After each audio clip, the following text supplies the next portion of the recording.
पहाड़ के मड़वा रानीला, रायपुर के बंजारील बंदौ रतनपुर महमाइला।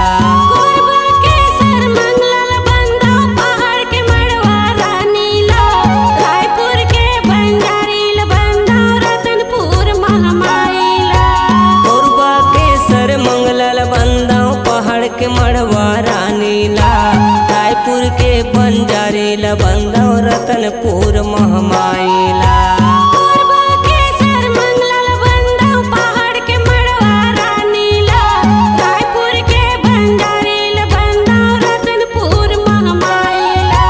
रतनपुर महमाइला, रायपुर के बंजारील बंदौ रतनपुर महमाइला।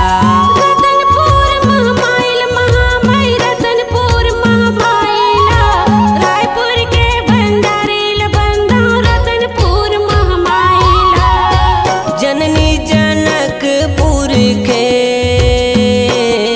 तोल बंदौ दाई, जननी जनकपुर के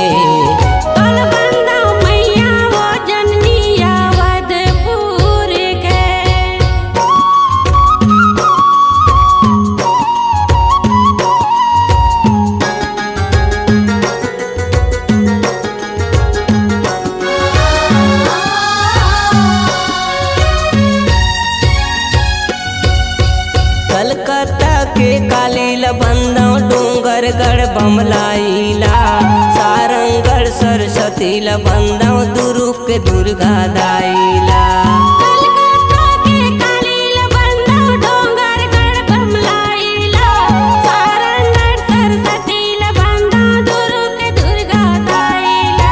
कलकत्ता के कालील बंदौ डूंगरगढ़ बमलाइला, सारंगढ़ सरस्वतील बंदौ दुर्ग के दुर्गा दाइला।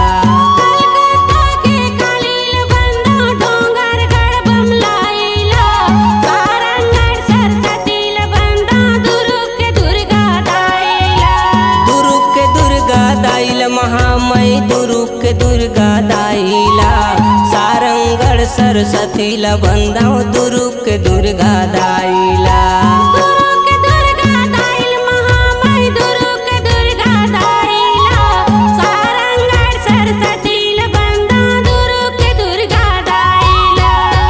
जननी जनकपुर के तोल बंदौ दाई, जननी जनकपुर के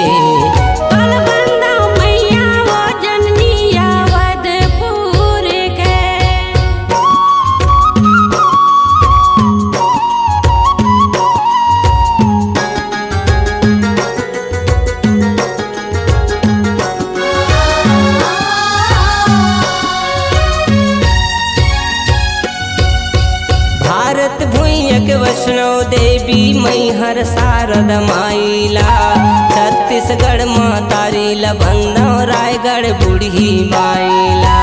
भारत भुइयां के वैष्णो देवी मैहर शारद माइला, छत्तीसगढ़ महतारील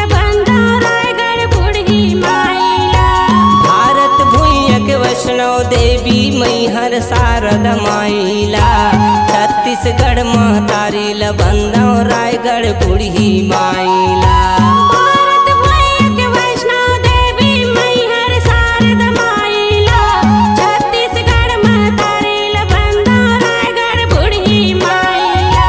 रायगढ़ बूढ़ी माइल महामई रायगढ़ बूढ़ी माइला, छत्तीसगढ़ महतारील बंदौ रायगढ़ बूढ़ी माइला।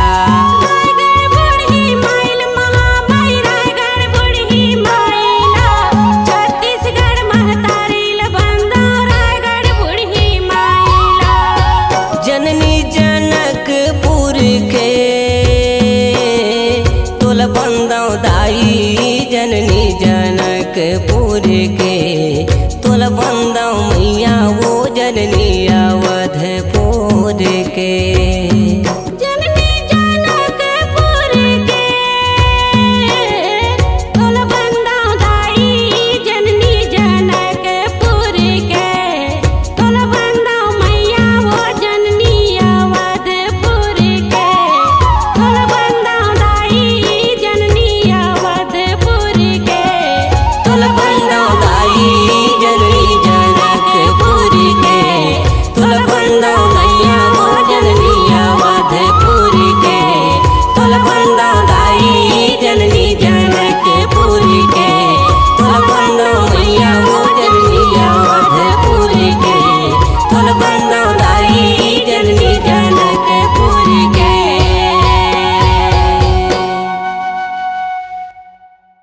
आप सुन रहे हैं गायक जगदीश वैष्णव और गायिका श्रीमती ध्वजा देवी चंद्रा की आवाज में देवी जसगीत MP3 एल्बम माता रानी के दीवानी। प्रोग्राम हेतु संपर्क करें। संपर्क नंबर है 9302980231। माता रानी के दीवानी। आपकी आवाज ही आपकी पहचान है।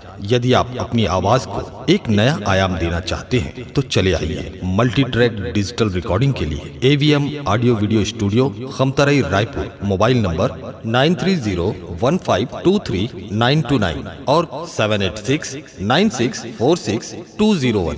यदि आप नए एवं पुराने गीत सुनना चाहते हैं तो avmgana.com में जाकर गाना फ्री डाउनलोड करें और YouTube चैनल में AVM गाना और KK कैसेट्स को सब्सक्राइब करें।